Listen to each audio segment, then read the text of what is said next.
Olá, alunos, tudo bem? Aqui é a professora Suziane e hoje nós vamos estar falando sobre máquinas simples, especificamente tipo de alavanca e roldana. Só para a gente relembrar, a alavanca ela é um tipo de máquina simples que tem a função de facilitar um trabalho. No caso, a alavanca, ela vai ter três pontos, né? Três elementos principais. O primeiro é o ponto de apoio, que é onde aí a nossa permite o local onde vai permitir que a nossa alavanca gire de um lado para o outro. Eu vou ter também a minha força resistente, que é onde fica o objeto que eu vou precisar movimentar, levantar, quebrar. Esse local eu chamo de força resistente. E por último, eu tenho a força potente, que é onde eu aplico a minha força para movimentar esse objeto. Dependendo da localização desses três elementos, eu vou classificar a minha alavanca em três tipos. O primeiro é a alavanca interfixa. Antes de nós falarmos aí sobre a alavanca interfixa, é importante nós entendermos o que significa essa palavra inter. Inter significa entre, quer dizer, algo está entre duas outras coisas. No caso aqui, eu tenho o meu ponto de apoio entre a minha força potente e a minha força resistente. Então, eu vou chamar essa alavanca, quando tem o ponto de apoio no meio, de alavanca interfixa. Eu coloquei aqui três exemplos de alavancas interfixas. Eu tenho a gangorra, pode ver que o ponto de apoio está no meio. Eu tenho aqui a minha tesoura também com ponto de apoio no meio e uma alavanca simples onde eu tenho o azinho aí, né, o meu ponto de apoio no meio, entre a minha força potente e a minha força resistente. O outro tipo é a alavanca interpotente. Se nós pensarmos da mesma forma, a alavanca interpotente, o que ela vai ter no meio? A força potente. Então, aqui, ó, então, entre a minha força resistente, que é o FR, e o PA, que é o ponto de apoio, eu vou ter a minha força potente. Quando eu achar uma alavanca desse tipo, eu vou ter, então, alavancas interpotentes. Coloquei três exemplos. A vassoura, você pode perceber que a vassoura, força potente, está no meio, na parte de baixo está a força resistente, e em cima temos aí o ponto de apoio. Cortador de unha também. O P de força potente, pode ver que ele está entre o R de força resistente e o A de apoio. E por último, eu tenho aí uma pinça de tirar a sobrancelha. Nesse caso, ele usou aí a nomenclatura FP para força potente, FR, força resistente, e lá na ponta nós temos PF, que significa ponto fixo. Ponto fixo é outra forma de eu chamar o meu ponto de apoio.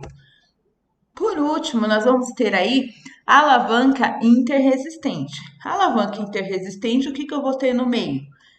A minha força resistente, isso mesmo. Então, aqui eu vou ter entre a minha força potente e meu ponto de apoio, a minha força resistente. Continuando, os exemplos de alavancas interresistentes eu coloquei esse quebra-nozes. Vamos entender por que esse quebra-nozes ele é interresistente. Eu tenho aqui, ó, nessa ponta, o meu ponto de apoio. No meio, eu tenho a noz, que é a força resistente, né? O que eu preciso quebrar nesse caso. E do outro lado, eu tenho o local onde eu coloco a minha mão, que eu vou fazer a minha força potente, ou seja, eu vou aplicar a minha força. Pensando da mesma forma, coloquei aqui outros exemplos. Eu tenho aqui um abridor de tampa de garrafa e um carrinho de mão. Esses daqui são três exemplos de alavancas interresistentes.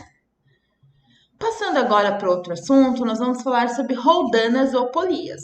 Também são máquinas simples, facilitam o nosso trabalho. Roldanas ou polias são sinônimos, ou seja, tanto faz eu chamar de roldana ou polia, tá? A roldana, ela tem dois tipos. Nós vamos falar primeiro sobre a roldana fixa.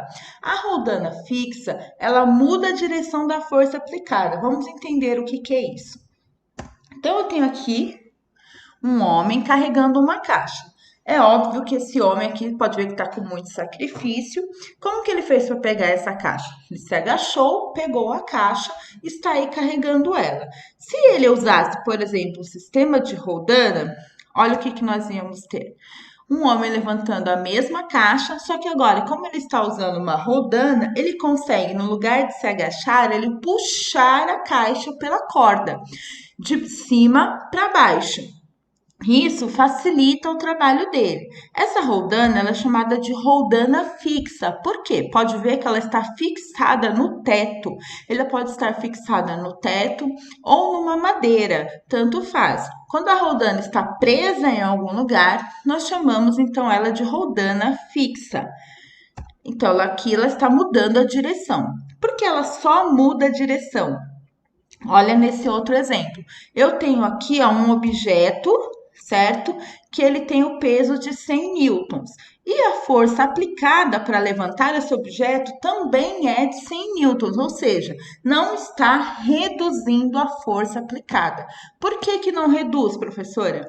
Porque essa roldana é uma roldana fixa, diferente da próxima roldana que a gente vai falar, que é a roldana móvel. A roldana móvel, cada roldana móvel diminui a força aplicada pela metade, ou seja, quantas roldanas móveis, cada uma delas vai reduzindo a força aplicada pela metade. Vamos ver esse exemplo. Eu coloquei de novo aí um objeto que tem o peso de 100 newtons. Tá? Como vocês podem observar. Só que aqui eu tenho uma roldana fixa que está lá em cima e essa outra aí que está abaixo, essa seta mais fina verde, em que é uma roldana móvel. A roldana móvel vai dividir então a força aplicada na metade. Então eu vou pegar esses 100 newtons, vou dividir por 2 e vou chegar lá na minha força aplicada, que é igual a 50 newtons. Vamos aqui aplicar isso a um exercício. Ó, se a caixa tiver um peso de 100 newtons com duas roldanas móveis, qual será o valor da força aplicada, tá? Nesse caso aqui, ó, vocês podem ver, eu tenho uma caixa embaixo. Vamos supor que ela tenha o peso de 100 newtons. Aí, ó, dentro do círculo, vocês podem observar que eu tenho duas roldanas móveis e em cima uma fixada. Então, nesse sistema de roldanas, eu tenho uma roldana fixa e duas móveis. Só que o que me interessa para o cálculo aqui agora são as roldanas móveis. A primeira roldana móvel, então, cada uma delas dividindo pela metade, eu vou pegar a primeira roldana móvel e dividir esse valor por 2. Ó, primeira roldana móvel é igual a 100 newtons dividido por 2, que vai me dar um resultado de 50 newtons. Continuando o cálculo, como eu tenho mais uma roldana móvel que está aqui, então eu tenho que pegar esse resultado aí de 50 newtons e dividir por 2 mais uma vez. Ou seja, vai me dar o resultado de 25 newtons. Se eu tivesse mais uma roldana móvel, eu deveria pegar novamente esse resultado de 25 newtons e dividir por 2. E assim sucessivamente. Reparem que, se eu tiver várias roldanas fixas, elas não diminuem a minha força, somente roldanas móveis, tá bom? Espero ter ajudado vocês. Até a próxima.